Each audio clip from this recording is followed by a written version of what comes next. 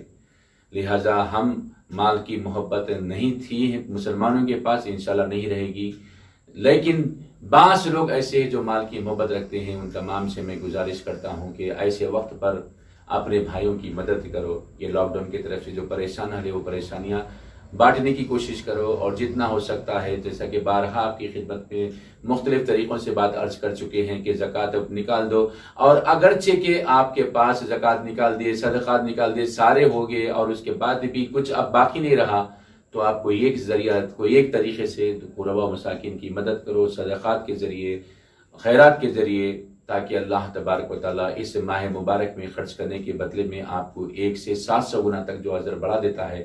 اللہ تعالیٰ آپ کے اخلاص کے حساب سے 700 گنا تک بڑھا دے گا. اگر آپ 100 روپے خرچ کر سکتے ہیں تو آپ کو 7,000 روپے خرچ کرنے کا اللہ تبارک و ثواب عطا فرمائے گا. اللہ سے دعا ہے رسول پاک صلی اللہ علیہ وسلم کے صدقے طفل میں ہم کو صحابہ کرام کی سنتوں پر عمل کرنے، صحابہ کرام کے طریقے پر عمل کرنے والا ہم کو بنا دے. رسول پاک صلی اللہ علیہ وسلم کی سنتوں پر عمل کرنے والا ہم کو بنا دے. رسول پاک صلی اللہ علیہ وسلم کی سنتوں کو زندہ کرنے والا ہم سب کو بنا دے. تمام عالم کے مسلمانوں کی جو ان کی پریشانی دور فرما دے. جو بیماروں کی شفا کاملہ عاجلہ دائمہ مسلمان نصیب فرما دے. جو مقروض قرضوں کو بوجھوں کو ہلکا فرما دے. رسول پاک صلی اللہ علیہ وسلم صدقے تمام عالم مسلمانوں کی خصوصی حفاظت فرما. کووڈ-19 سے اور اس وائرس سے اللہ تعالیٰ حفاظت فرما. رسول پاک صلی اللہ علیہ وسلم صدقے تمام عالم کے مسلمانوں کو صحت کی عزت کی زندگی عطا فرما. تمام عالم کے مسلمانوں سے ایمان کی بہت نصیب فرما. بدائی تا ہو یاسین صلی اللہ علیہ وسلم بفضل سبحان ربک رب العزت عما یصفون والسلام علی المرسلین والحمد للہ لا الہ الا اللہ محمد رسول اللہ.